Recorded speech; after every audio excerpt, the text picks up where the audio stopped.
Olá, tudo bem? Aqui quem está falando é o professor Anderson, mais uma aula de geografia. O nosso assunto aqui é mercado de trabalho. Mercado de trabalho, beleza? Neste assunto, mercado de trabalho, nós vamos ver aqui, estrutura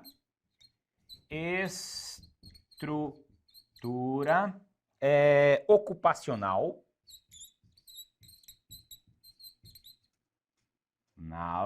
Pegou aqui no ocupacional. Veremos também, vou botar em vermelho, participação feminina. Participação feminina, né? Veremos também aqui o desenvolvimento humano. Desenvolvimento humano, né? Veremos o desenvolvimento humano e veremos também indicadores socioeconômicos, beleza? Indicadores socioeconômicos. Vou colocar em vermelho também para ficar tudo igual aqui, ó. Estrutura ocupacional, beleza? Show de bola? Esses são os assuntos que nós veremos na aula de hoje, tá?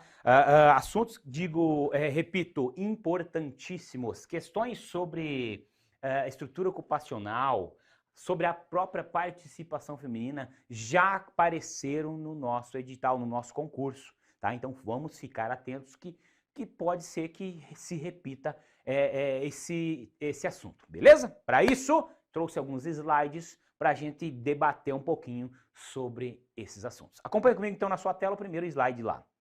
Veja só. Bom, aqui para nós fazermos a título de introdução, o que é o mercado de trabalho, né? O que é o mercado de trabalho? Mercado é onde compra-se e vende-se as coisas, né? Certo.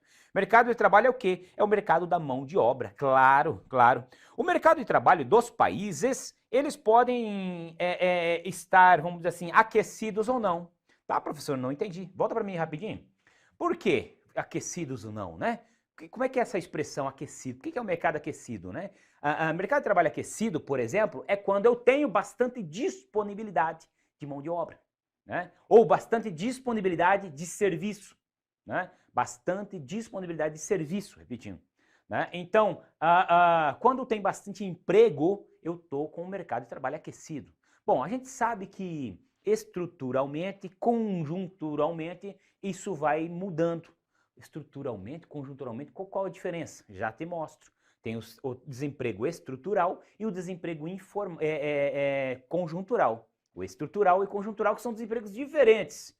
Nós vamos ver aqui. Bom, fato é que esse mercado de trabalho ora está aquecido, ora não. Dependendo do que? Da conjuntura, dependendo da estruturação que esse país vem recebendo ou recebeu. E eu digo no âmbito tecnologia. Vamos ver isso aí. Beleza? Volta para a tela lá então. Bom, então esse mercado de trabalho, né, as pessoas, né, é quando as pessoas vendem sua força de trabalho por um salário, pronto. É simples, né? Isso aqui é só para título de introdução mesmo, tranquilo? Beleza. Bom, o que nos interessa mesmo? O mercado de trabalho, ele é dividido também em setores, né? Setor primário, setor secundário e setor terciário. O setor primário tem uma especialização de um trabalhador, no setor secundário, no setor terciário também, tá? E é isso que nós veremos, tá? Essa divisão do mercado de trabalho, ok? Setor primário. Setor em que as relações de trabalho lidam diretamente com a matéria-prima. Então, no setor primário, qual que é a característica principal aqui? Esse setor é um setor que ainda emprega muita gente. Por quê? Ele diz aqui, ó, em que as relações de trabalho lidam diretamente com a matéria-prima. Então, tem o contato direto com a matéria-prima, ou seja, exige-se mais mão de obra, tá? Exige-se mais mão de obra. Logicamente que isso vai depender de qual é o trabalho do setor primário, né? se é lá na agricultura, se é numa extração vegetal, uma extração mineral, né? Dependendo do que for, vai exigir um pouquinho mais de mão de obra. Mas comparando aos demais, e principalmente ao terciário, esse trabalho, esse setor primário ainda exige um pouco mais de mão de obra, beleza? Bom, então o setor primário é aquele que age diretamente na matéria-prima. Por exemplo, a agricultura, tá aqui, ó, a própria pecuária, a extração mineral e a extração vegetal. Essas tarefas são realizadas no setor primário, beleza? Esse setor, assim como os demais, né, passou por algumas mudanças em relação à substituição do homem pela máquina. Isso aqui a gente vai ver, não só nesse setor, como principalmente no segundo setor. E isso fez com que esses trabalhadores do setor primário e do secundário migrassem, logicamente, para o terciário. E os que não conseguiram, né, ser absorvidos pelo setor terciário vão migrar para a informalidade. Vão aumentar as taxas de desemprego e assim por diante. Essas são consequências que nós veremos. Bom, o setor secundário, né? O setor secundário é aquele, ó, já está aqui, ó, as fábricas, né? É aquele realizado nas fábricas. Lidam com a modificação da matéria-prima. O primeiro, ele lida com a extração da matéria-prima, que modifica a matéria-prima, construindo objetos usáveis como indústrias e a construção civil, tá? A construção civil faz parte do setor secundário. A construção civil é um dos ramos do mercado de trabalho que ainda também emprega muita gente. É um dos que mais emprega no segundo setor e isso nós podemos afirmar, ok? Se você olhar ao seu redor e na sua cidade aí, você vai ver muitas obras, muitos prédios sendo construídos e ali você vai ver a mão de obra sendo empregada. Porque não inventaram uma máquina ainda de assentar tijolo, né? Pode ser até que tenha inventado, mas ainda não está acessível ainda, né? Então aqueles trabalhadores estão ali para mexer massa não, mas para assentar tijolo, assentar azulejo, sei lá mais o que, ok? Então, emprega muita gente ainda.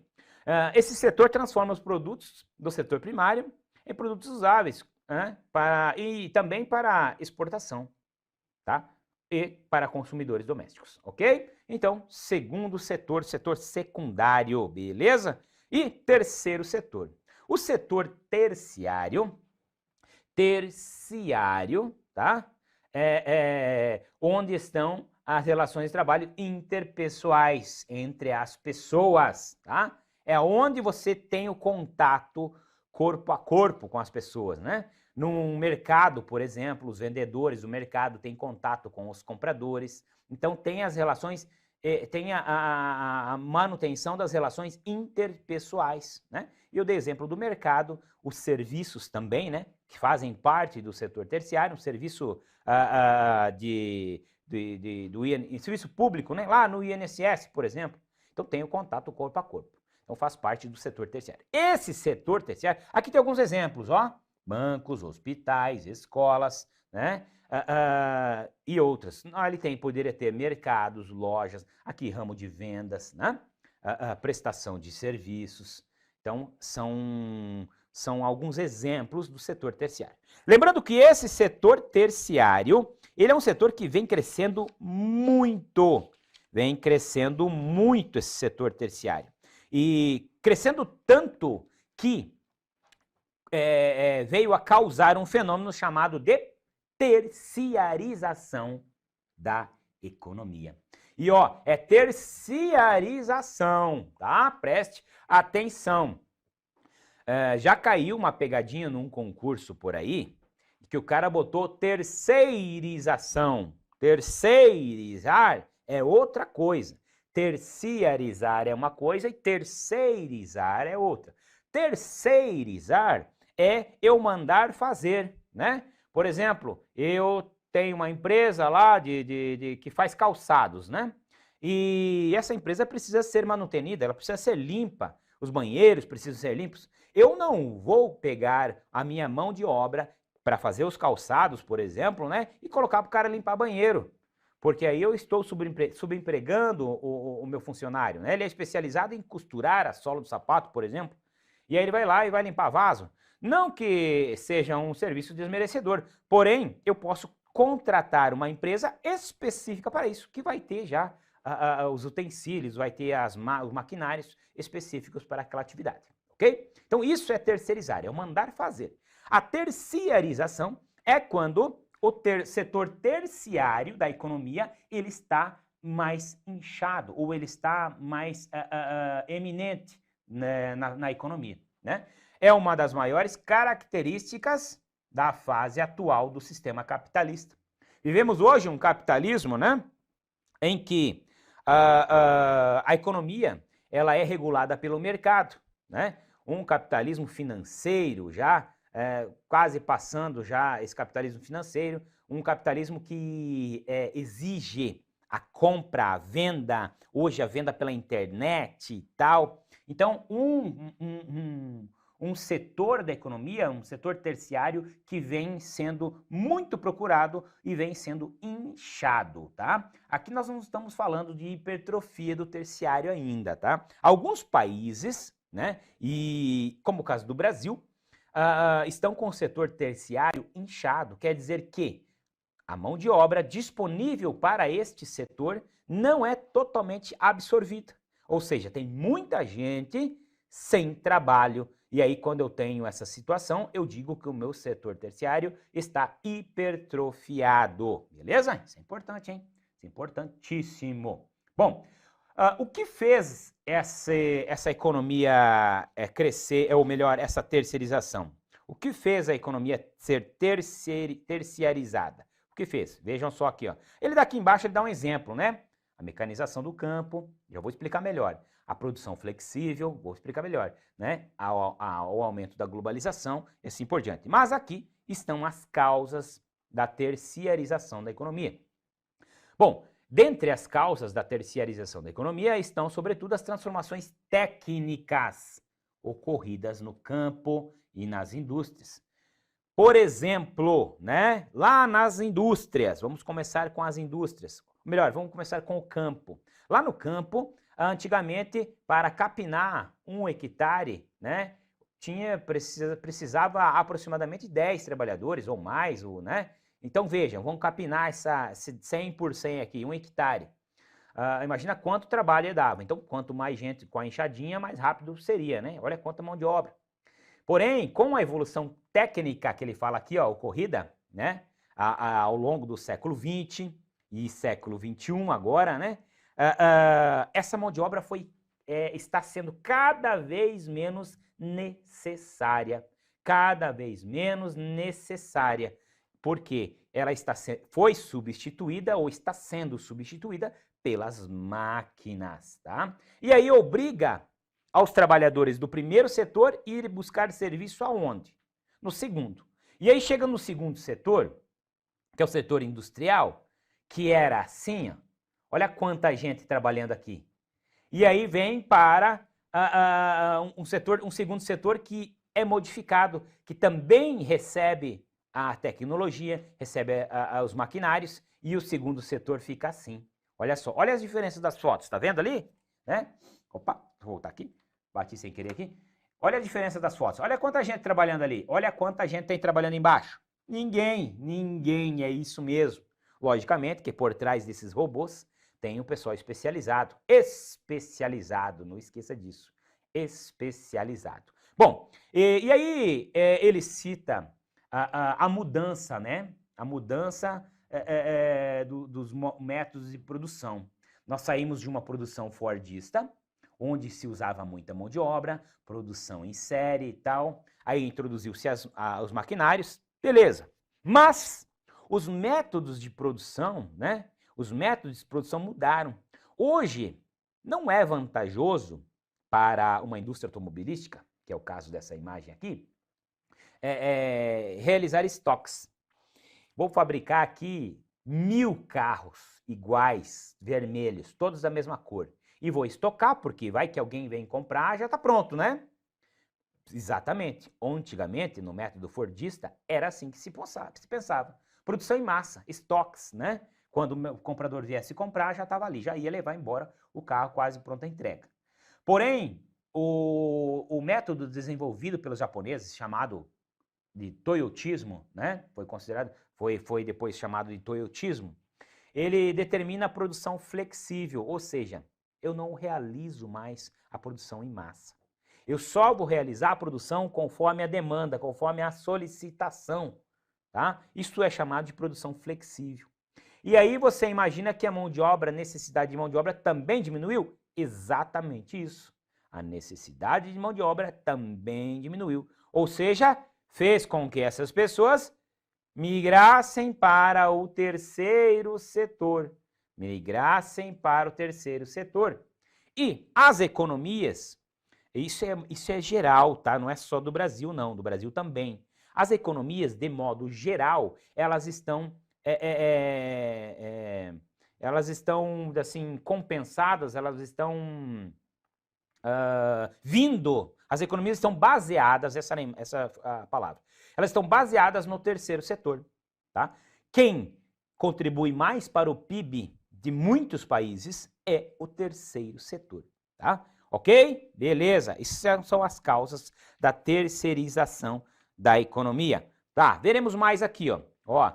O setor terciário no Brasil agora. O Brasil experimentou rápido o crescimento do setor terciário a partir da segunda metade do século XX, a partir de 1950, que foi quando as indústrias se estabeleceram efetivamente no Brasil.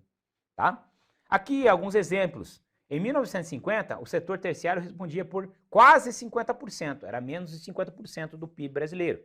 Tá? Já muito à frente da indústria e da agropecuária, beleza?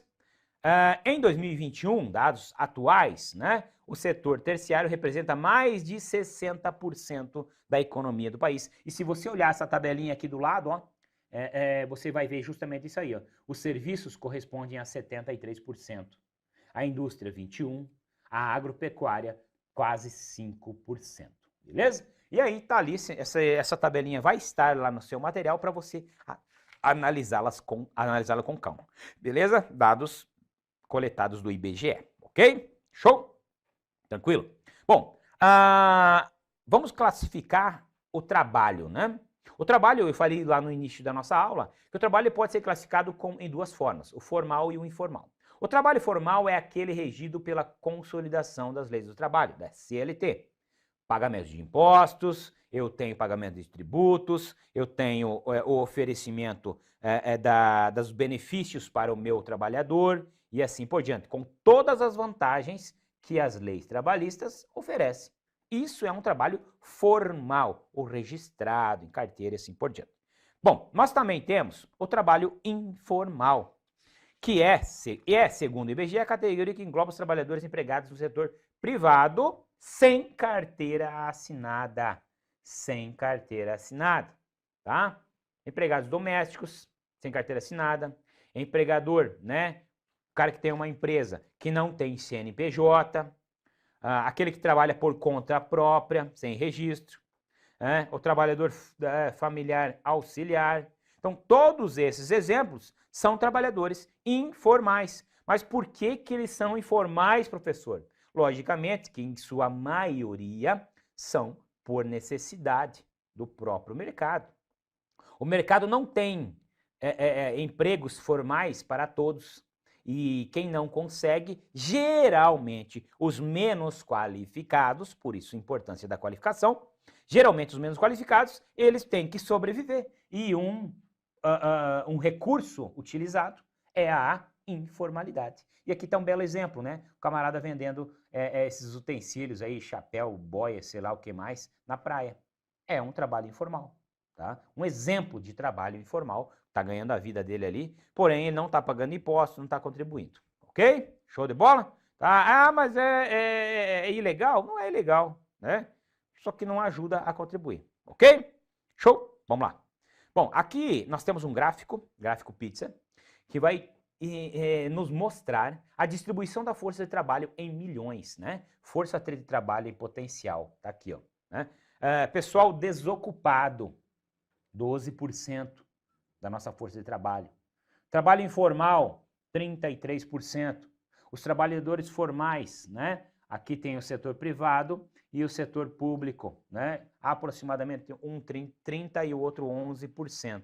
Também está lá esse gráficozinho para você entender, beleza? Isso que é importantíssimo, tá? Esses dados aqui, ó, 33, 11, não precisa saber. Você precisa saber qual a quantidade, mais ou menos. Não, ó, o setor informal, ele já está numa fatia muito... Olha o tamanho da fatia aqui.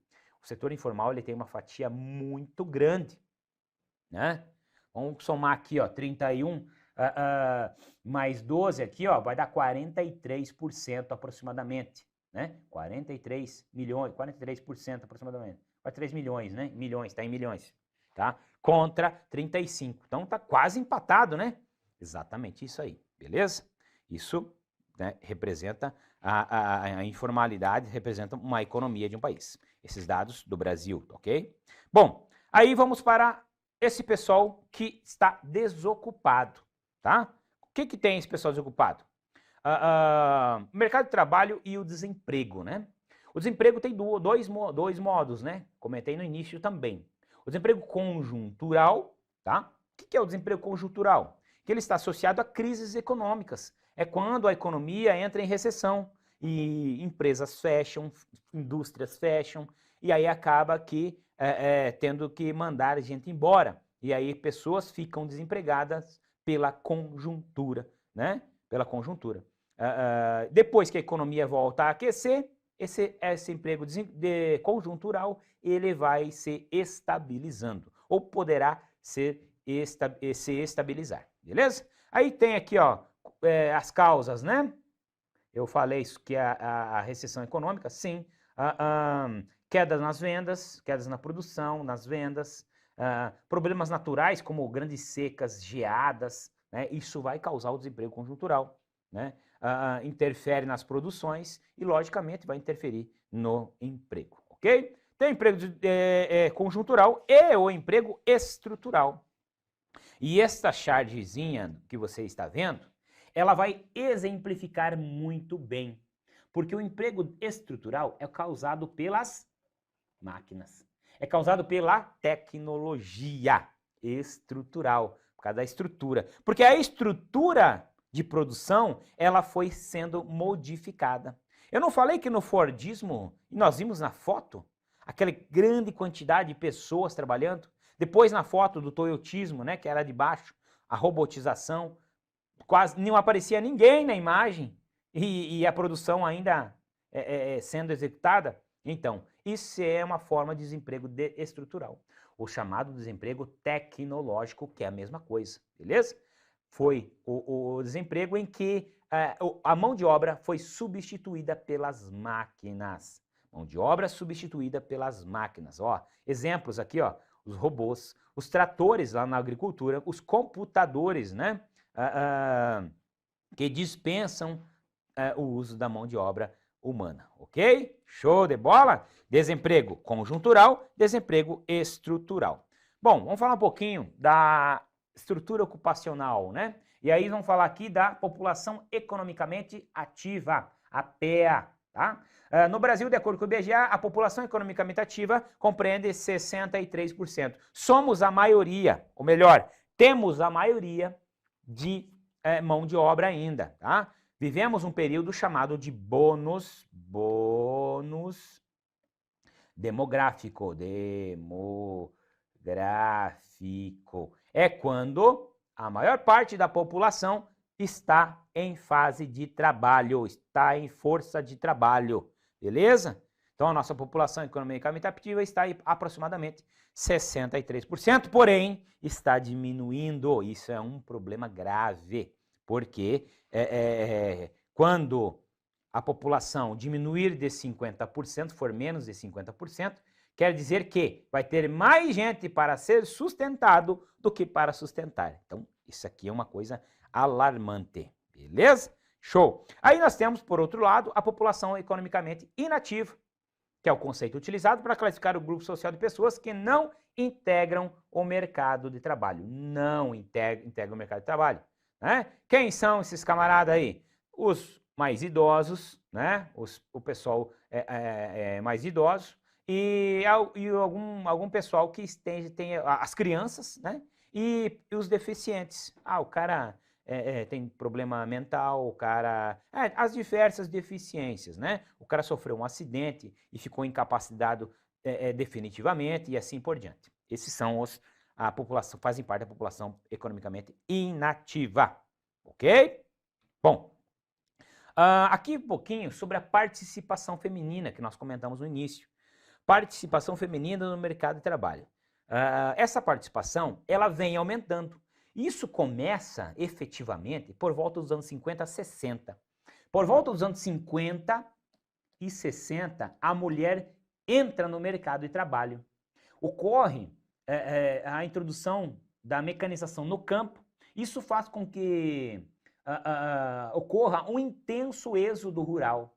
E aí vão para as cidades. As famílias vão para as cidades. Chegando nas cidades, as mulheres, né, no primeiro momento vão ficar em casa ali e tal, mas as situações vão ficando difíceis e ela resolve entrar no mercado de trabalho, tá?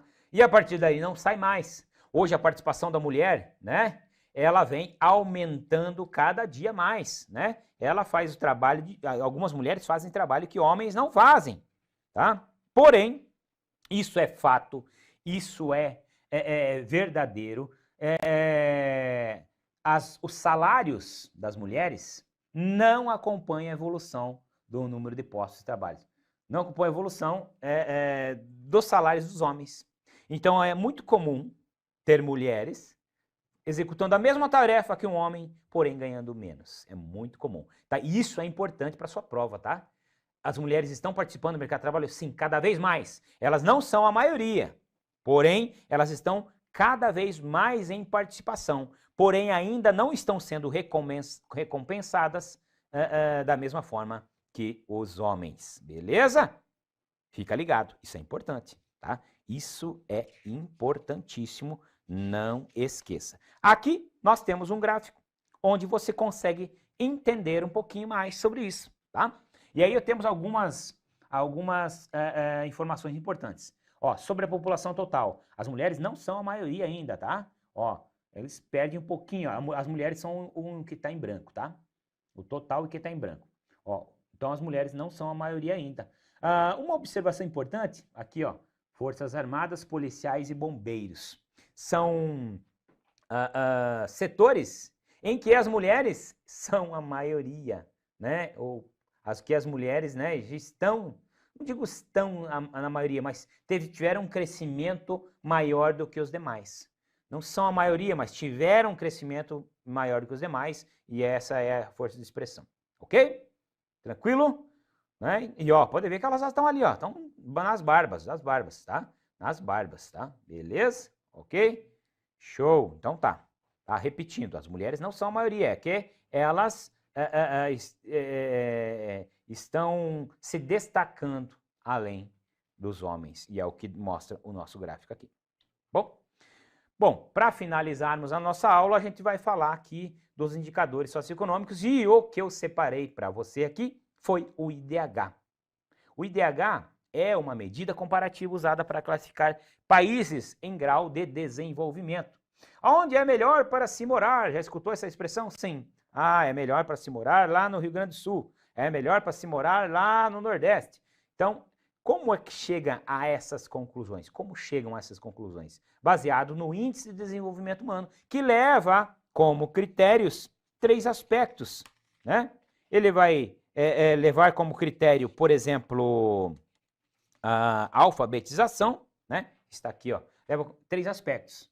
Vai levar como critério a alfabetização, a taxa, que também pode ser chamada de taxa de matrícula, a longevidade, né? Ou seja, a esperança de vida, e o PIB per capita, a renda das pessoas, ok? E nesse mapinha do teu lado você consegue ter uma evolução do IDH no Brasil. Vejam, o que está em vermelho é muito baixo, o que está em verde bem escuro é muito alto.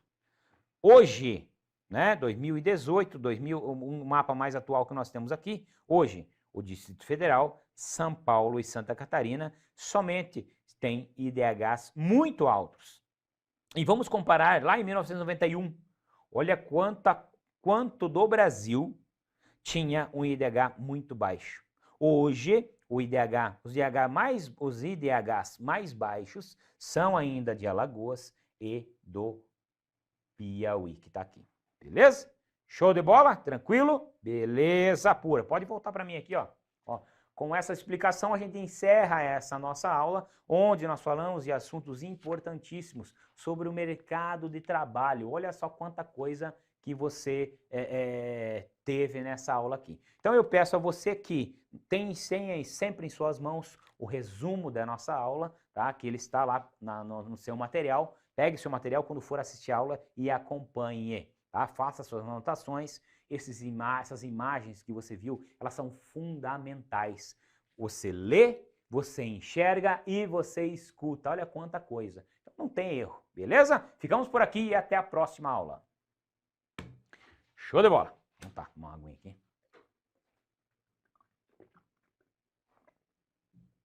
Vou apagar aqui e já vamos sapecar a próxima. Com o canetão meu fraco aqui, cara. Só que tu não consegue no outro... É tudo. Aqui tem um aqui embaixo, vê. Isso também. Também tá meio balhanaça. Acho que tá bom. Beleza, pura.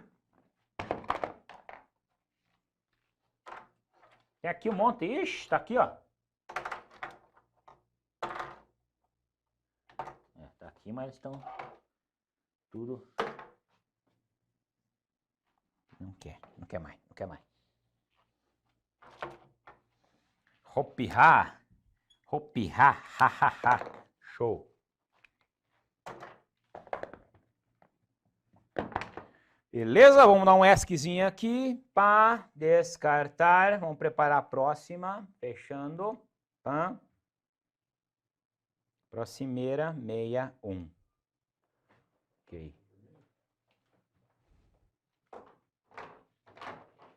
ESC. Boa a barrinha aqui, essa cara aí tá aqui, ó.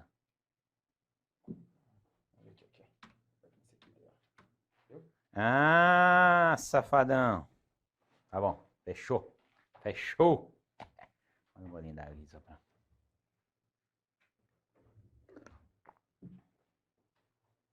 E dois, tá aqui. E um. Show!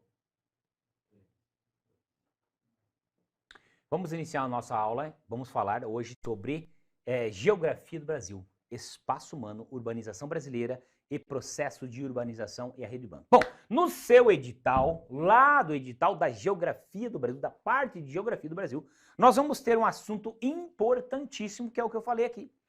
Urbanização brasileira. Esse assunto urbanização, ele é tão importante que quase todo ano tem questões a respeito desse assunto. Mas de que forma, professor? Vai relacionar, por exemplo, a população das cidades, vai relacionar o êxodo rural, vai relacionar... Ou seja, o assunto urbanização, ele é bem amplo, tá? Então é muito importante esse assunto urbanização. Então veja só, vamos iniciar então a nossa aula. Eu vou colocar aqui no quadro para você este assunto urbanização. Veja só, olha só, o que nós vamos falar aqui desse nosso macro assunto aqui, ó. Urbanização, tá? Brasileira. Urbanização brasileira, beleza? E do que falaremos em urbanização brasileira? Falaremos do processo de urbanização e falaremos da rede urbana. Como é que se deu esse processo de urbanização no Brasil? Que ele foi diferente de outros países, ele foi um processo característico por situações econômicas que o Brasil foi passando, né? Foi um processo que se deu de forma acelerada, e aí, sendo um processo de forma acelerada, ele causa consequências que nós vemos até hoje, né? Por exemplo, a falta de moradia, a falta de infraestrutura urbana, como estradas pavimentadas, por exemplo, como encanamento de esgoto, como falta de água, falta de energia elétrica e vários outros problemas urbanos que você imagina. Enchentes, né? Alagamento de casas ali, encheu a rua e tal. Isso são falhas na infraestrutura urbana, que muitas vezes, né, e eu digo na sua grande maioria, foram falhas resultantes de uma urbanização acelerada. Não deu tempo de planejar isso aqui. As pessoas foram ocupando, às vezes, irregularmente algumas áreas, né? E foram se amontoando em alguns locais, né? Em morros, em costas, e depois chamados de favelas, foram se amontoando e a infraestrutura tão necessária para o dia a dia, nosso dia a dia, o dia das pessoas, não veio. E aí, isso eu te digo que foi causa de uma urbanização acelerada. Mas como então, professor, organizar essa urbanização? Isso aí, num sonho, seria primeiro pavimentar as ruas, organizar e tal, e aí depois liberar para a moradia das pessoas. Mas sabe que isso aí é uma coisa bem utópica, né? Muito difícil. Mas fato é que alguns países essa urbanização foi tão acelerada que causou sérios problemas urbanos. Em países desenvolvidos, essa urbanização ela teve um ritmo mais lento, foi mais progressivo e por isso que a organização é melhor. Eu vou num país aí que as ruas são largas, né? O espaço, as áreas urbanizadas são arborizadas, né? Parques e tal. Isso remete a uma organização, beleza? O que em outros países não tem. Não vou dizer que o Brasil inteiro foi assim, né? Que não foi acelerado, mas em grandes capitais, grandes metrópoles, essa urbanização foi acelerada e aí causam sérios problemas estruturais, ok? Isso que nós vamos ver nessa aula aqui, tranquilo? Para isso, nós vamos lá para os nossos slides para eu te mostrar algumas coisas importantes. Acompanha comigo então lá, o primeiro slide. Bom, aqui nós temos a urbanização, né? O que é urbanização? Urbanização é um fenômeno que está ligado ao crescimento da população das cidades, né? E o que é uma cidade, professor? Cidade. O que é a cidade de Cascavel, por exemplo? O que é? Quando eu falo cidade de Cascavel, eu estou falando da mesma coisa que município de Cascavel? Não necessariamente, eu posso estar falando coisas diferentes. Quando eu me remeto à cidade, eu estou falando da área urbana, a cidade de Cascavel.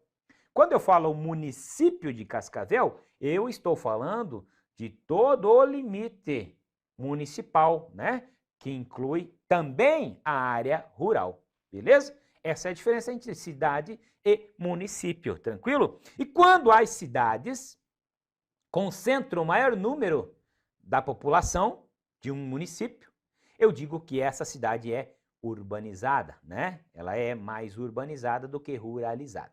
Bom, essa urbanização é fruto do crescimento vegetativo natural das próprias cidades, somando-se aos fluxos migratórios vindos do campo. Ok, vamos lá. O que é o crescimento vegetativo mesmo? É a soma da taxa de natalidade menos a taxa de mortalidade. O resultado vai ser um crescimento vegetativo. Lógico, pode ser positivo ou negativo, mas vai ter um crescimento. Mas as migrações, os fluxos migratórios, pessoas que saem do campo para as cidades, né, estão colaborando para a urbanização. Beleza? Show de bola? Ok. O que mais que nós temos aqui, ó? Veja só. Espaço, o conceito de espaço geográfico, que também é importante para podermos entender essa matéria de urbanização, tá? Esse espaço, o que é o espaço? O espaço é onde nós vivemos, né? O mundo é um espaço geográfico. Esse espaço geográfico ele é constantemente modificado, né? Principalmente o espaço urbano. Principalmente, não que o espaço rural não seja, também, mas o espaço urbano ele é constantemente modificado, transformado, para melhor ou para pior, aí depende do ponto de vista de cada um, né? Se eu vou lá, tiro uma florestinha que tem ali, né? Um renque de árvores.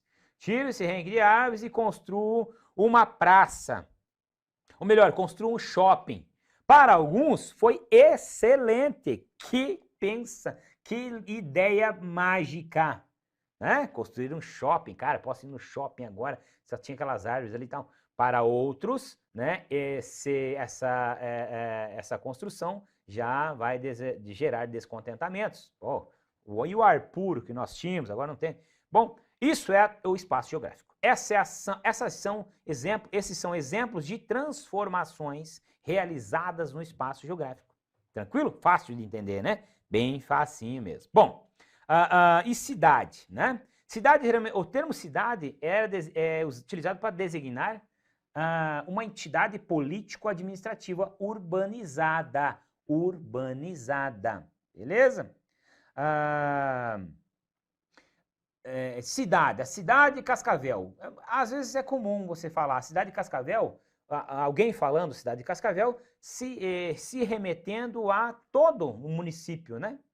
Mas é muito mais comum, muito mais usual, ou muito mais certo eu utilizar o termo cidade como falando da área urbanizada, beleza? Da área urbanizada, ok? O termo cidade a gente já tinha falado um pouquinho antes, né? Tá bem tranquilo de entender também, ok? Quais são os fatores atrativos de formação de uma cidade? Eu tenho fatores atrativos e fatores repulsivos, tá? O que atraiu as pessoas a formar a cidade? Os fatores atrativos são aqueles relativos ao crescimento industrial, tá? Por exemplo, as indústrias que são instaladas nas cidades, e na foto você pode ver uma indústria ali, elas atraem pessoas para a cidade. Isso é um fator atrativo, de atração, né? Então, a disponibilidade de emprego é um fator atrativo, né? Que atrai as pessoas para as cidades. Isso é um baita de um exemplo, e é um exemplo que sempre vem cobrado em prova, sobre a questão industrial como fator atrativo de pessoas, beleza? Se eu tenho fator atrativo, eu tenho os fatores repulsivos. Os fatores repulsivos são aqueles que fazem com que a população saia das cidades? Não. É fatores repulsivos de formação de cidades, tá? Então, o que faz as pessoas ir obrigatoriamente para a cidade, né? Obrigatoriamente. Quando a cidade foi formada por um fator repulsivo, quer dizer que essas pessoas que vieram formar a cidade não vieram de livre e espontânea vontade, não. Elas vieram obrigadas. E um dos exemplos de fatores repulsivos é o próprio êxodo rural, né? Onde as pessoas foram expulsas do campo, né? Expulsas do campo. Então aqui, ó, saída dos trabalhadores do campo. Expulsas por quem? Porque o grande latifundiário comprou o sítio pequeno deles. Ou o grande latifundiário, que era o patrão, ele comprou maquinários. E agora ele não precisa mais da minha mão de obra. Eu preciso vazar. Eu preciso ir para onde? Eu vou para as cidades. E aí chegam nas cidades, né? Geralmente com uma mão na frente e outra atrás, não tem aonde morar e acabam indo se aglomerar subnormalmente, né, nas periferias, né, muitas das vezes em áreas que não eram propícias a receber moradias, como encostas, e aí você já sabe quais os problemas gerados por essa ocupação irregular, beleza? Então essa urbanização causada por fatores impulsivos costuma ser mais acelerada. Quando os fatores repulsivos causam a urbanização tende a ser acelerada. Quando os fatores atrativos que causam a urbanização tende a ser mais organizada, né? Mais organizada com calma, as coisas vão acontecendo com calma, as pessoas vão chegando aos poucos e assim por diante. Ok? Show de bola! Bom, aqui um pouquinho do processo de urbanização, né?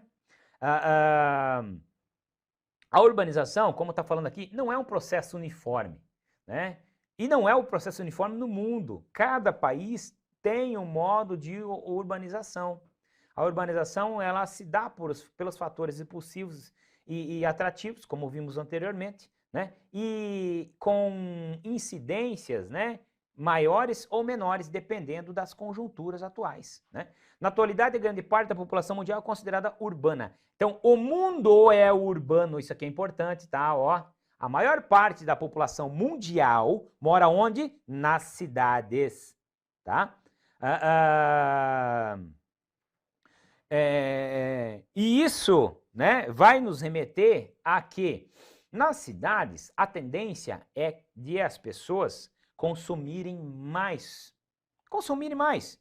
Mais o quê? Mais tudo. Mais produtos, mais alimentos, mais energia, mais... Então, quanto mais urbanizado o país é, ou a cidade é, maior é a necessidade de aumento da produção. Beleza? Então vejam só, o capitalismo, ele vai se aquecer ainda mais. Vejam que coisas, né? Que consequências. Às vezes a gente para pensar, pá, eu nunca tinha pensado por esse lado, né? Um mundo urbanizado é um mundo que consome mais, é um mundo mais capitalista e assim por diante, tá? Por quê? No campo, o cara não vê, quando o cara não vê as coisas, às vezes não sente vontade, né? Ele tem alimento lá dele, ele não consome internet, ou tanto internet e tal, eles têm mais, menos necessidades do que as pessoas das cidades, ok? Show de bola? Então, importante, hein? Quanta coisa importante. Um pouquinho aqui sobre as causas da urbanização, né? Quais são as principais causas? O processo de industrialização, a gente já falou, né? É quando atrai as pessoas para as cidades, e essa industrialização ela pode colaborar para fatores atrativos, e uma industrialização bem desenvolvida, ela pode gerar muito emprego, e pode gerar um desenvolvimento urbano mais regulado, né? Não acelerado. A mecanização do campo, ao contrário, já vai causar o êxodo rural, que o êxodo rural já nos remete a uma urbanização acelerada, tá? Tenta entender isso aí, isso é importante, hein? A elevação da concentração fundiária nas zonas rurais, ou seja, aquela compra das áreas de terras dos pequenos camponeses pelos grandes camponeses, e mas por que ele vende, professor? Muitas das vezes é praticamente obrigado a vender, né? Praticamente obrigado a vender. O cara vem lá e bota um preço na terra dele, e às vezes paga mais do que vale, e obriga o cara a vender. Mas se ele não quiser vender, o cara vai aos poucos obrigando, tá? E isso existe mesmo, existe. Péssima condição de trabalho e renda no campo, assim como baixos salários pagos aos trabalhadores. Então, descontentamento na zona rural, também é um belo exemplo. Isso a gente já tinha comentado um pouco anteriormente aqui, beleza? Mais algumas, aqui as causas, né? E as consequências da urbanização? Quais são as consequências, né? O mundo urbanizado, ele terá como consequências maiores impactos ambientais, principalmente se a sua urbanização for acelerada, beleza? Perda da qualidade perda da qualidade do ar devido ao alto volume de poluição, tá? Também é um exemplo importantíssimo. Cara, isso aqui cai na sua prova, tá? Esses fatores, essas consequências caem na prova e não é nada incomum cair, tá? Só que vai ser em formato de texto, textos mais longos e tal, e aí você tem que ficar atento. Às vezes ele só muda uma letrinha ou outra que muda todo o sentido da frase, então preste atenção. A falta de acesso à água potável e ao esgoto tratado também é um belo exemplo, tá? A criação e expansão de ocupações irregulares, isso aí é indiscutível. Precarização da mobilidade urbana também é uma consequência, tá? Precarização da mobilidade urbana, porque mais gente nas cidades, mais carros, né, nas ruas, e aí o trânsito vira um inferno e assim por diante. Os ônibus, né, os ônibus coletivos, transporte coletivo, lota, e aí vira aquele caos. Estresse, né, problemas de saúde e assim por diante. Então vejam só quanta coisa, uma reação em cadeia, né? Aumento do número de famílias em situação de pobreza, claro. Uma urbanização, quando você chega, não tem emprego para todo mundo e tal, e acaba acontecendo isso aí, tá? As pessoas vão morar longe dos centros, né?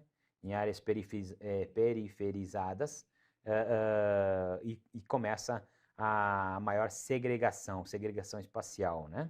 segregação urbana, segregação espacial, desigualdades sociais cada vez maiores e assim por diante, tá? Então essas são um pouco das consequências. Tem muito mais, tá? Não são só essas, não. Algumas para a gente ilustrar aqui e relembrar, beleza? Show! Bom, um pouquinho do histórico do processo de urbanização brasileiro, que também é importante, tá? Esse processo de urbanização, ele tem início no século XX, tá? Até 1930, aproximadamente, nós éramos um país agrário, extremamente agrário. O café era o principal produto, né? Porém, a partir de 1930, né, quando cria-se a política de substituição de importações de Getúlio Vargas, baseado numa queda da Bolsa de Valores de Nova York em 29, né? O Brasil fica com dificuldades de importar produtos e acaba tendo que substituir e fazer aqui, né? Getúlio Vargas estabeleceu a política de substituição de importações justamente por isso. Vamos fazer aqui o que antes compramos fora. Conseguiu fazer tudo? Não, mas, né, já era um bom começo. Quando ele cria isso, ele incentiva a introdução de indústrias, né, que eram bem rudimentares, bem fracas até antes desse período. E as indústrias começam a se instalar e começa a atrair pessoas para as cidades, né? Por outro lado, a mecanização também começa a chegar, né? A tecnologia, lógico, não como hoje, mas começa a chegar. Os primeiros tratores e tal, que são introduzidos no campo. E aí causam um dos principais problemas da urbanização do Brasil, que foi o êxodo rural, né? Que causou uma urbanização acelerada, tá? Nas décadas seguintes, né, lá no governo do JK, também as indústrias elas se potencializam e aí o êxodo rural ele intensifica-se, né? Com ele intensifica-se a urbanização, ou seja, a urbanização acelera ainda mais. As cidades estavam preparadas para todas as pessoas? Não, muitas delas não, tá? E aí problemas urbanos tendem a ocorrer e iniciam essas ocorrências aqui, beleza? Mais alguns dados do histórico do processo. Em 1970, exemplos, né? Mais de 50% da população já se concentrava nas cidades, em 70. Mais de 50%. De 70, essa década foi a marca do Brasil rural para o Brasil urbano, tá? Foi onde tudo começou.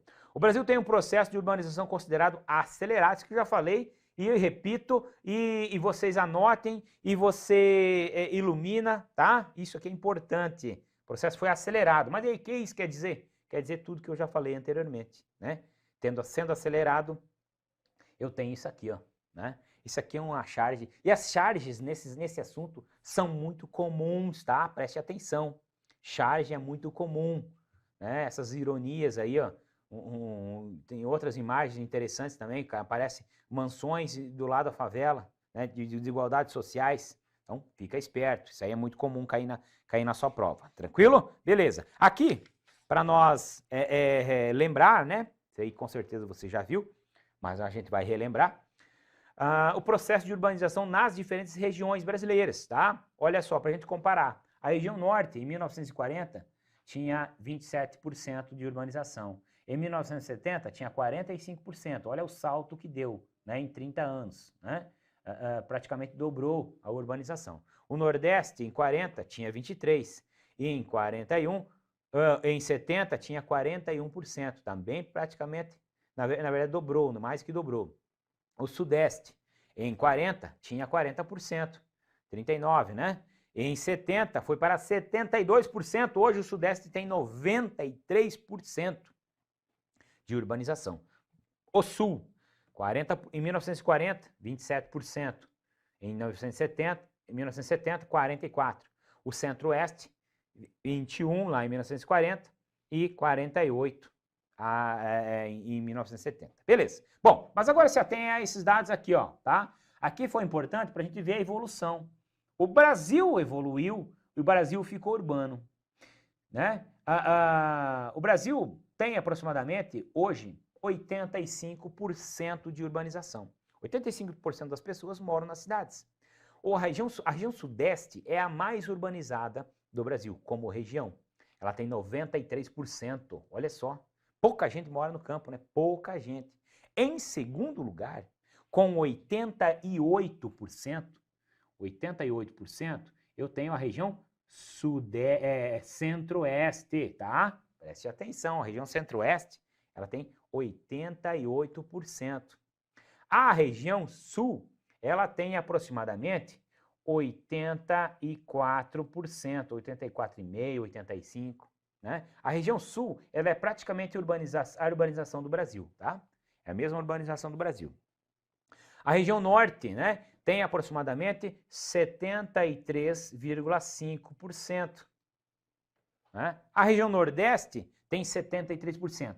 O que nós temos que tirar de importante aqui, ó? A região nordeste é a menos urbanizada do Brasil. Menos, tá? E aqui o pessoal confunde muito aqui, tá?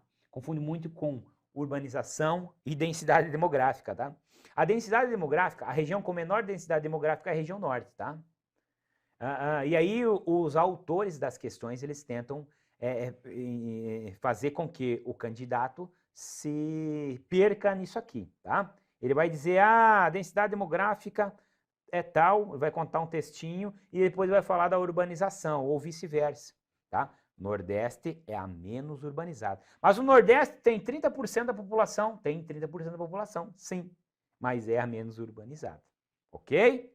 Fica atentos, atentos nesse detalhe aí, tá? Muito importante, cuidado, hein? Cuidado, tá? Aqui um gráfico mostrando para você como é que isso foi crescendo, exatamente aonde nós nos tornamos urbanos, aonde o Brasil torna-se urbano, dessa década aqui, ó.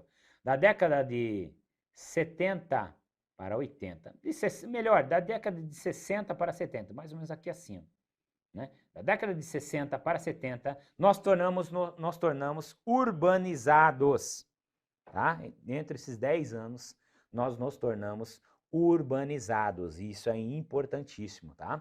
Ó, as estimativas, ó, 2020, 90%, 85% a 90%, e em 2030, 91%. Não está crescendo, esta é a previsão, tá? 2020, ainda o censo, ainda oficialmente ele não saiu, tá? Mas a gente tem uma estimativa que a urbanização esteja por volta de 90%. Tranquilo? Show de bola? Aquele mapinha anterior é 2015, né? Esse é 2020, um pouco mais atualizado essa informação aqui. Que show de bola. Vamos falar um pouquinho da rede urbana, então? A rede urbana, né? Essa rede urbana pode ser definida como a interligação entre as cidades, tá? Rede urbana é definida como a interligação entre as cidades. O que é aqui, ó? Aqui eu tenho uma cidade mais principal e aqui estão cidades menores. Isso é representado, ó. Ó, cidades, né? Cidade principal, e aqui, né, no caso, ele chama de metrópole, que é uma cidade um pouco mais importante, tá? Essa metrópole, ela se liga às demais cidades, ou as demais cidades se ligam à metrópole, tá? Isso é uma rede urbana, tá? O que é uma rede de futebol? Uma rede de futebol não é aquele negocinho lá com, né, aqui os nozinhos, né? Tá nozinho aqui, daí vem aqui e tal, mais um nozinho aqui, né? A redezinha de futebol, a rede de pesca. Não é assim? Ela não tem os nozinhos? Que são todos interligados? É isso. Isso é uma rede urbana. Então imagine que cada nozinho desse é uma cidade. Ah, mas aqui tem um nozinho mais grosso, ó, no meio. Sim, por quê? Ela é uma cidade mais importante. Tranquilo? Eu nem vou chegar ao mérito de metrópole ainda, tá? Não é nosso caso não, por enquanto.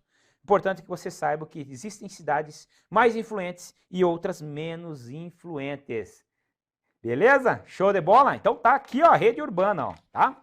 Áreas, o que determina a importância de uma cidade? O que determina? Né? O alcance de área. O quanto ela é importante, né? O quanto ela vai, quantas cidades estão na aba dela, vamos pensar assim, né? Quantas cidades estão na aba dela aqui? Caracteriza a importância dela, então o alcance de área. A influência econômica, essa cidade influencia economicamente. Se quebrar uma indústria de uma cidade grande dessa aqui, uma das indústrias ali, vai influenciar cidades? Vai influenciar, claro que vai. Politicamente, ela é importante? Culturalmente. E os serviços atendem a outras cidades? Tudo isso caracteriza a influência de uma cidade dentro de uma rede urbana, tá? Tudo isso caracteriza. Aqui nós temos um mapinha que vai te mostrar o seguinte, ó, cidades mais influentes e cidades mais periféricas. Aqui é uma divisão espacial do trabalho. O que são as cidades mais influentes? Aquelas que têm mais importância, né? São polos tecnológicos, são capitais, geralmente são capitais, tem deputados, tem o governador fica ali, o prefeito, prefeito não, né, mas o governador e tal. Então são cidades mais influentes. E, por outro lado, temos as cidades periféricas. Que são cidades periféricas? Que ficam em volta e são mais dependentes. Tá? Basicamente isso aí. Nesse mapa você pode ter uma noção aqui de quantas cidades são metrópoles, né? Nacionais, regionais e metrópoles, e em verde os centros subregionais e assim por diante. Tá? Isso aqui é para você ter uma noção da importância de quantas cidades são mais importantes do que outras e assim por diante, beleza? Show de bola! Para finalizarmos, nós vamos aqui, ó, a rede urbana brasileira atual, ela tem 5.570 municípios. E é comandada, todos esses 5.500 municípios são representados ou comandados, né, por 11 centros principais. Então são 11 centros que comandam os restantes dos municípios. Comandam em que sentido, professor? Comandam em ter nisso aqui, ó, que nós falamos aqui, ó. Comandam em ter influência econômica, política, cultural, serviços, alcance de área. Esses são os comandos, ok? Então tá, mais ou menos 11 centros. Desses, 49 são aglomerações urbanas. Aglomerações urbanas. Quer dizer que eu posso ter mais de um município de uma aglomeração urbana? Sim. Conurbação de cidades. Quando as cidades se unem fisicamente, eu tenho 49 mais importantes no Brasil. Os chamados centros urbanos são constituídos por 440 cidades, além do Distrito Federal. Os centros urbanos, tá? Esse conjunto de centros urbanos reúne 60% da população do país. 60% da população do país moram nos principais centros urbanos, tá? Beleza? Essas aglomerações, quase 50% delas, estão distribuídas em 379 cidades, beleza? Pode voltar para mim aqui, ó, beleza? Olha só, quanta informação importante nesta aula aqui, tá? Quanta informação imperdível. O conceito de urbanização, entender como é a urbanização, é fundamental para quem vai fazer uma prova do nosso concurso. Fica ligado, tá? Então tem que entender isso aqui, mãe. Ah, não entendi muito bem. Assista de novo. Não entendi muito bem. Leia de novo. Anote de novo, tá? Por isso que a aula tá aqui, ó, cheia de informação, é cheia de figuras, é cheia de mapas, cheia de imagens. Tudo para forçar você ver, escutar e executar. Beleza? Show de bola? Ficamos por aqui. Até a próxima aula. Beleza? Show de bola. Um ESC.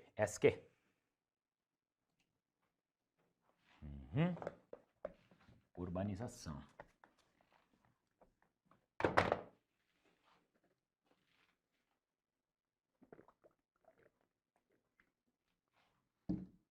Olá, que tal?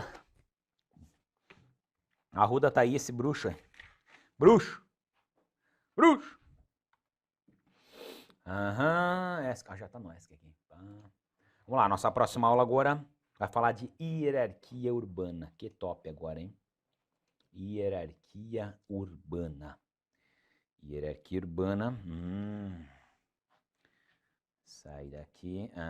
Peguei a manha aqui, rapaz. Peguei a manha. Espaço urbano, hierarquia urbana, regiões metropolitanas, tá ok. Beleza.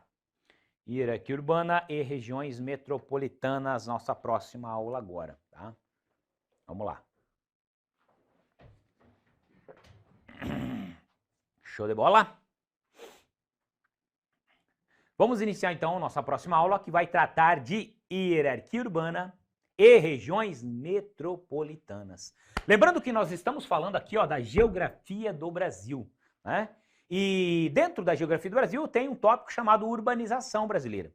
Dentro do tópico urbanização brasileira, eu tenho outro tópico chamado hierarquia urbana e regiões metropolitanas. O que é hierarquia? Eu não acredito que um camarada que vai fazer um concurso militar ainda não sabe o que é hierarquia, né?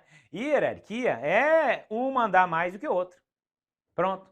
Isso é estabelecer uma hierarquia. Bom, eu mando, você obedece. Pronto, aqui hierarquizamos, ok? Bom, a hierarquia urbana é mais ou menos isso que acontece entre as cidades. Então, professor, quer dizer que tem cidade que é mais importante do que outra? Isso é exatamente isso.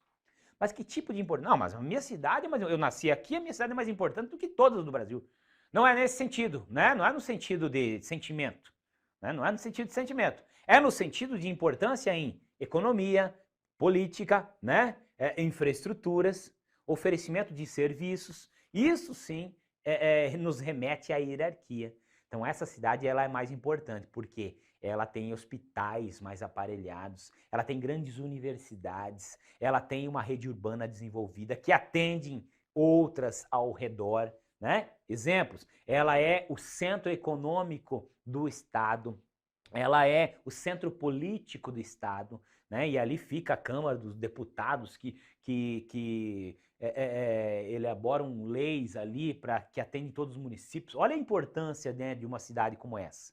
Então ela é mais importante do que a cidadezinha local, que só tem uma igreja, nada contra, né? Logicamente. Tem a igreja, daí depois do lado da igreja tem um campo de futebol, aí tem o bar do Zé ali, do Zezinho, depois tem uma praça e tal. É uma cidade boa de se morar, claro, com certeza. Já imaginei, quando eu estava falando, já estava imaginando a cidade. A cidade é ótima para morar. Mas na hierarquia urbana, ela é menos importante. Tá? É nesse sentido que nós vamos falar aqui. Bom, então o nosso tópico vai ser isso aqui, ó. Olha só, o nosso assunto que nós vamos tratar aqui, ó. Urbanização. Urbanização brasileira. O conceito de urbanização brasileira, o processo, entender o processo de urbanização brasileira é fundamental para dar prosseguimento nesta aula, tá? Então, se eu não lembro exatamente como é o processo, como foi o processo de urbanização brasileira, eu preciso voltar lá e assistir a aula de urbanização, beleza? Simplesmente assim, tá? Dentro do processo de urbanização, nós vamos falar aqui de hierarquia urbana, tá? De hierarquia urbana. Também falaremos, que tem tudo a ver, sobre o conceito de regiões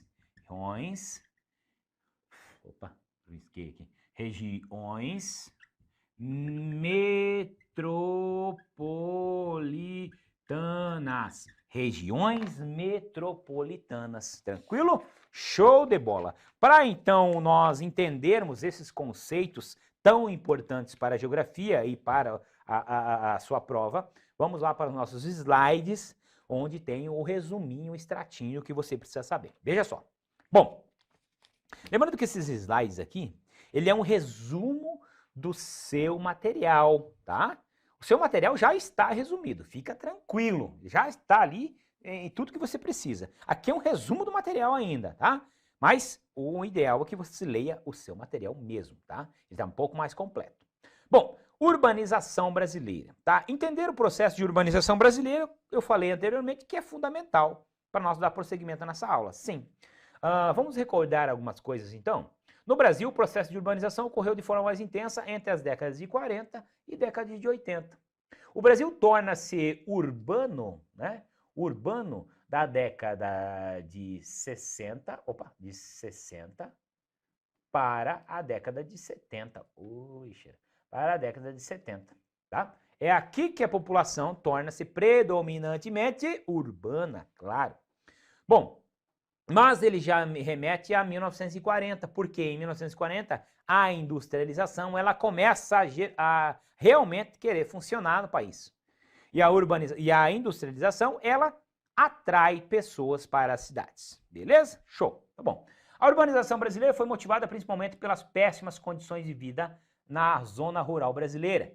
Então, péssimas condições de vida é um pouco de exagero, mas vamos pensar que a maioria das pessoas que migraram para as cidades, que migraram em massa, né, que foi conhecido como êxodo rural, elas não vieram por livre e espontânea vontade, não. Por que elas migraram, né, se não eram tão péssimas assim as condições? Até que, né, eu falei disso aqui. Elas migraram por quê? Porque foram substituídas pelas máquinas no campo. Migraram porque o vizinho deles, que era um grande latifundiário, foi lá e obrigou eles a vender as terras deles ali. Né? Então, eram péssimas condições para a grande maioria? Sim. Por isso que está aqui. Eram péssimas condições. E aí migram para as cidades, né, colaborando para o aumento da urbanização e para tornar o Brasil urbano. Beleza? Show? Então essa é a introdução que nós precisamos. Agora sim, vamos falar aqui de hierarquia urbana. Veja só. O que é hierarquia urbana? Hierarquia urbana, volta para mim rapidinho aqui. Hierarquia urbana é a ordem de importância entre as cidades. Né? Então eu falei um pouquinho já no início sobre isso aqui. Essa ordem de importância, ela é estabelecida com o tempo. Não é de ontem para hoje que isso aconteceu, né? Vou dizer que Cascavel é mais importante que Toledo, né? Se eu falar isso aqui dá uma guerra, né? Mas, Toledo é uma cidade próxima aqui, quem é mais importante? Quem é mais importante? Que cidade é mais importante? Né? Essa hierarquia ela foi sendo estabelecida naturalmente, né? Cidades foram crescendo, foram sendo urbanizadas e se tornaram atrativas para investimentos privados, investimentos públicos. A partir do momento que se tornaram atrativas, foram atrativas também para pessoas que vieram morar ali, foram crescendo as suas populações, as cidades foram se desenvolvendo economicamente, né? Porque quanto mais gente ali, dependendo do lugar, mais mão de obra e tal, foram crescendo economicamente e foram se tornando mais importantes num grau de hierarquia, né? Então a hierarquia urbana é a ordem de importância entre as cidades. Fácil ou não? Fácil demais, tá? Então volta lá pro slide, veja só. Então essa é a ordem de importância, né? Olha só, aqui eu tenho uma metrópole, aqui eu tenho uma cidade, aqui eu tenho uma vila. Na hierarquia urbana, essa aqui é a número 1, essa aqui é a número 2 e essa aqui é a número 3. Show? Fácil de entender? Sim. Essa hierarquização é formada principalmente por base na diversificação econômica dos centros urbanos, fazendo com que aqueles com menor desenvolvimento sejam dependentes, os com menor desenvolvimento, por exemplo, a vila, sejam dependentes da cidade, que é dependente da metrópole, né? E você vai ver daqui um pouquinho que a primeira hierarquia urbana era justamente isso. Se um camarada estava aqui na vila, ele queria alguma coisa da metrópole, ele primeiro conversava com a cidade e a cidade conversava com a metrópole. A metrópole respondia para a cidade, que respondia para a vila. Então era isso, essa era a ligação. Hoje você vai ver que a nova forma de hierarquia mudou. Por que mudou? Porque o avanço tecnológico mudou. O avanço das telecomunicações mudou. Hoje eu consigo conversar com o camarada, enxergar o camarada, né? Daqui uns dias eu vou enxergar, vou sentir o cheiro, né? Às vezes o cara dá um peido lá, eu sinto o cheiro do cara do outro lado do telefone, né? E diz que vai acontecer isso aí, hein? Tá? Por agora, a gente acha meio estranho, mas isso vai acontecer. Mas ver a pessoa, a gente já consegue ver. E eu que sou um pouquinho mais antigo, eu lembro que, poxa, capaz que o cara vai conseguir enxergar uma pessoa pelo um negócio de plástico aqui. E consegue. Em tempo real. O cara mexe o braço lá, o cara dá um grito, o outro escuta na hora, tá? Então, essa evolução tecnológica permitiu que hoje o cara lá da vila, ele converse direto com a metrópole, sem precisar da interferência da cidade. Então, hoje, essa rede urbana, né?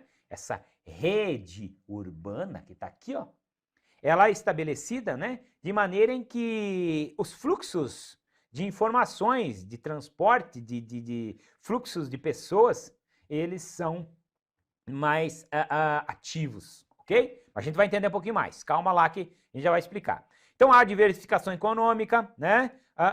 Os menores centros são subordinados aos maiores centros, ok? Show! Bom, aqui ainda na hierarquia urbana, nós vamos mostrar aqui. Isso aqui foi um dos primeiros mapas, né, de hierarquia urbana que foi feito. Ele é um mapa mais antigo, mas ele dá para nós entendermos bastante sobre esse aqui. Bom, a hierarquia urbana pode apresentar uma escala regional, nacional, mundial. Isso que sempre foi, tá? Uma regional, nacional ou mundial. O que seria uma hierarquia numa escala regional, né? Dentro de uma região, pelo menos. Essa cidade aqui, ela influencia regionalmente, porém ela não influencia o Brasil, né? Essa cidade aqui influencia o Brasil, mas não influencia o mundo. Essa cidade aqui influencia o mundo, o Brasil e a região, né? Nessa ordem. Por exemplo, vamos botar aqui, Brasília, cidade Brasília. O que você acha? Brasília influencia o mundo? O mundo. Brasília influencia o mundo? Economicamente, infraestruturamente, sei lá. Influencia? Não. Ela não tem poder. Se um banco lá de Brasília quebrar e tal, vai influenciar o mundo? Não necessariamente. Porém, se São Paulo, que é a nossa grande metrópole nacional, sei lá, uma grande empresa que está em São Paulo, ela sofrer uma deseconomia, alguma coisa nesse sentido, ela vai influenciar o mundo? Sim. Não todo mundo, mas alguma parte, sim. Tá? Ela tem influência mundial. Tanto que ela é considerada uma cidade global. Tá? Cidades globais são cidades que influenciam o mundo. Logicamente, também num grau de influência. Temos as cidades alfa, as beta e as gama, tá? As alfa, beta e gama. A alfa são as mais top, aqui influenciam tudão, né? Nova York, Tóquio, por exemplo. As cidades beta são as cidades como São Paulo, por exemplo, né? São Paulo, Madrid e outras. E as cidades gama são cidades menos influentes nessa hierarquia, ok? Porém, influencia o mundo? Influencia o mundo. Okay? Então, essa hierarquização ela pode ser regional, nacional ou mundial. Tá? Essa hierarquia muda com o tempo? Claro que pode mudar. Pode mudar, sim. A cidade, ela evoluiu, recebeu mais investimento ou menos investimento, depende. Ela pode mudar para maior ou para menor. Aí depende muito. Mas ela pode evoluir? Claro que sim. Uma cidade pequena, nasci naquela cidadezinha lá, e aí saí de lá faz 20 anos.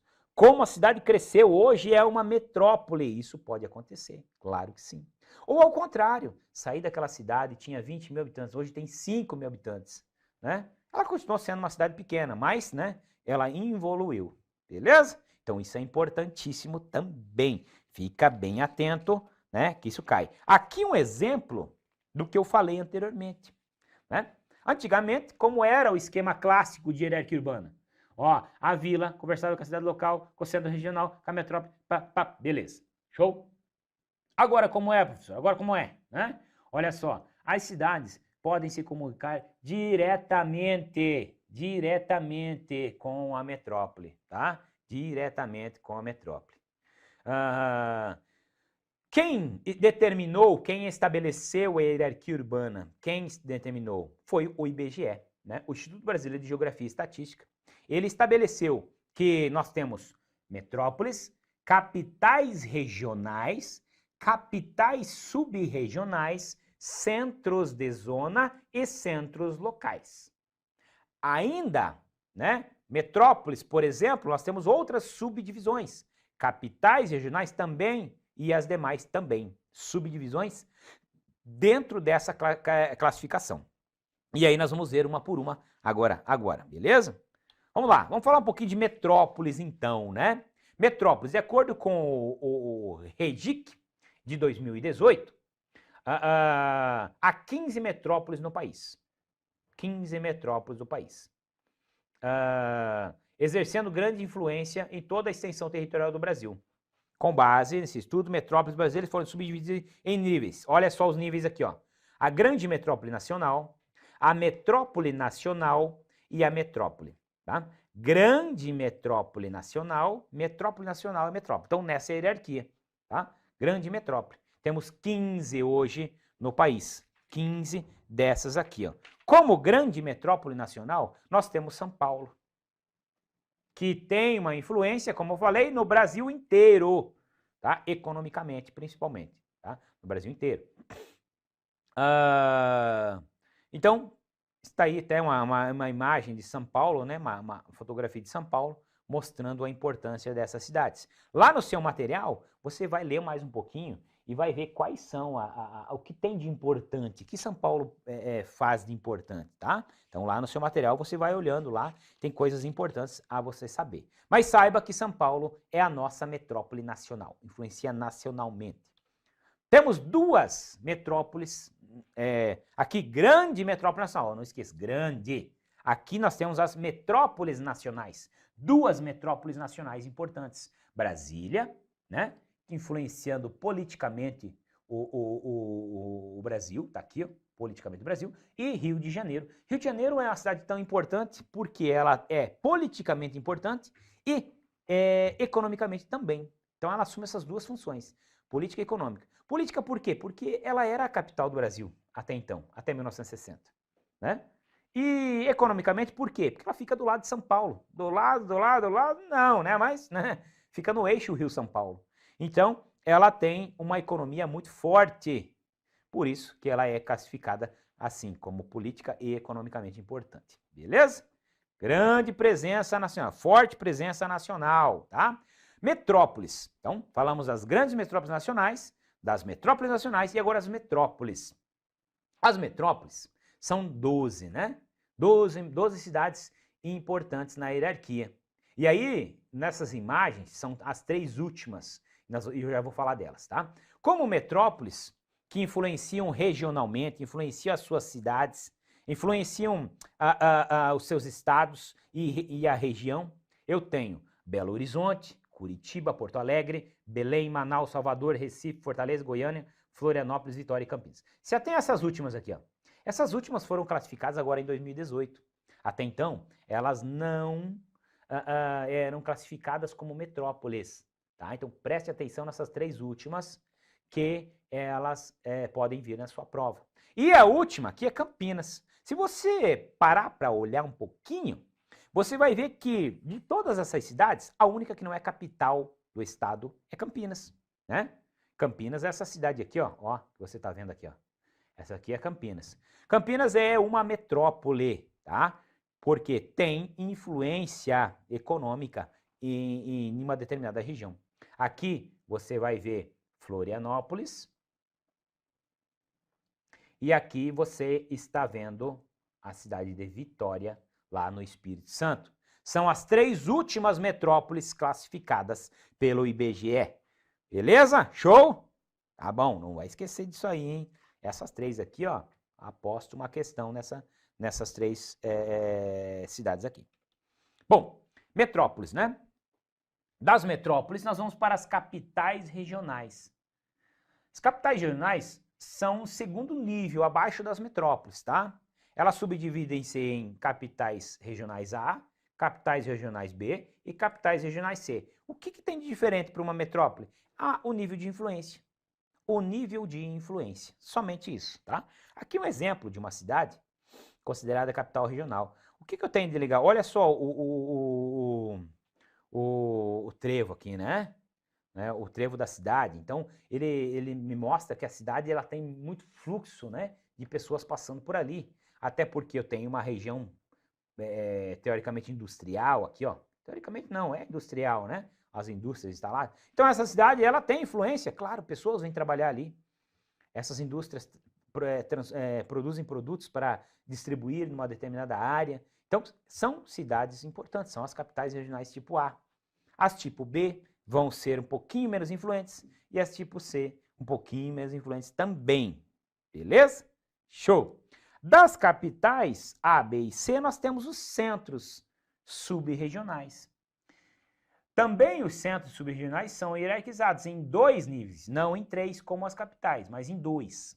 Nível A e nível B, tá? São 31 centros urbanos no nível A e no nível B são 51, totalizando 82 centros subregionais no Brasil, tá? São cidades médias que oferecem serviços, bens a cidades menores em volta, né? Eu vou consultar lá na cidade tal, né? O cara, não, eu tô fazendo faculdade ali na cidade vizinha, ali na cidade tal. A cidade pode ser um centro subregional. E aí, na sua foto, um exemplo de uma cidade classificada nesse nível aí. Beleza? Centros subregionais. Centros de zona são municípios ou cidades que apresentam importância regional, tá? Centros de zona também são classificados em A e B. Centro de zona é um município pequeno, tá? Influencia o município e mais uns povoadinhos próximos, tá? Então não tem, a influência é bem menor. Então vai ficando mais fácil de entender agora, tá? Vai ficando mais fácil. Professor, mas ele não vai me perguntar, vai dizer uma cidade lá, vai me dizer se é centro de zona ou não. Dificilmente, tá? Dificilmente eu digo impossível. Impossível não, né? Muito difícil. O que você tem que se ater mais são as metrópoles, tá? Quais são elas? Isso você tem que saber. São 15? Sim. Essas tem que decorar, o cara tem que saber. Não tem jeito. Tá? Mas como capitais regionais, o centro de zona, eu creio que aí vai extrapolar demais. Importante você saber que existem, né? E são classificados em 2 níveis, nível A e nível B. Beleza? Show de bola. Centro local. Centro local é a cidade mesmo, que não influencia ninguém, a não ser ela própria. Tá? Aqui também um exemplozinho. Característica bem marcante é a igrejinha com a pracinha na frente, né? Às vezes tem um campo de futebol, salão comunitário, sei lá. Essa é a característica básica de uma cidade local. Tá? São, no Brasil, cidades locais, 4.470.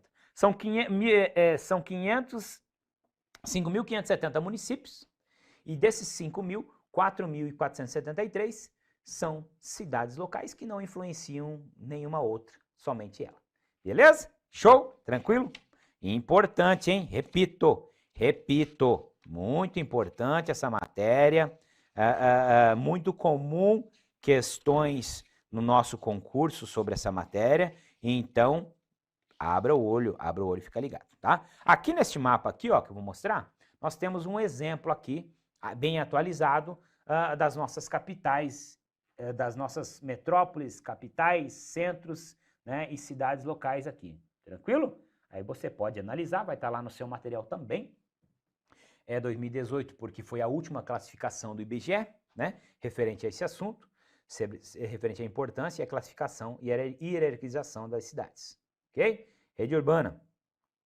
Aqui, isso aqui é análise pessoal, cada um vai analisar e vai ver. Não adianta eu ficar mostrando aqui, porque eu já falei bastante.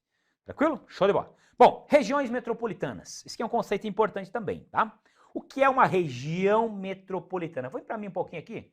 Região metropolitana é uma área composta por uma cidade principal e outras limítrofes. Uma cidade principal e outras limítrofes. Conurbadas ou não, tá? Quando eu tenho uma conurbação entre duas cidades, né, ou 3 ou 4, e uma dessas cidades é bem importante, ou não, tá bem? Não importa. Quando eu tenho uma conurbação, eu posso dizer que eu tenho uma mancha urbana, né? Então a conurbação é a ligação física entre as cidades. Região metropolitana é a mesma coisa? Não necessariamente, né? Qual é o conceito de região metropolitana? Região metropolitana é caracterizada por uma cidade principal, que pode ser uma metrópole. É a região metropolitana, então quer dizer que é a região da metrópole. Pode ser, geralmente é. Uma cidade mais importante e outras cidades limítrofes, que dela dependem. Dependem mesmo, assim, na prática. Por exemplo, linhas de ônibus metropolitanas. O metropolitano de Recife, né? Eu morei em Recife. Metropolitano de Recife, era um ônibus que percorria toda a metrópole. O que é toda a metrópole e a região metropolitana? Então ele saía da cidade de Recife, ia para uma cidade do lado, né? A mesma linha de ônibus. O que numa cidade mais isolada, vamos pensar, ele não vai, ele vai chegar até o final da cidade, vai fazer a volta ao ônibus e vai voltar, né? É dentro da cidade só. Mas em regiões metropolitanas, alguns serviços são comungados. Um deles é a mobilidade, né? Transporte público, comungado. Serviço de segurança, serviço de saneamento básico, às vezes são comungados. Tem uma empresa que cuida de toda a região metropolitana, né? Serviço de segurança, serviço de escolar. Então, vários outros serviços que podem ser comungados. Para que serve uma região metropolitana? justamente para organizar melhor isso aí e distribuir os recursos e assim por diante. Beleza? Volta lá para a tela para te mostrar então. Olha só então. Então, a região metropolitana é uma área formada por um núcleo urbano densamente povoado e por suas áreas vizinhas menos povoadas. Ok, bom, show. A área urbana é composta por, né, indústrias, infraestruturas e habitações. Show. As áreas metropolitanas geralmente são oficializadas por leis, isso aqui é importante, pois leis locais e compreendem várias jurisdições. Quem oficializa uma região metropolitana?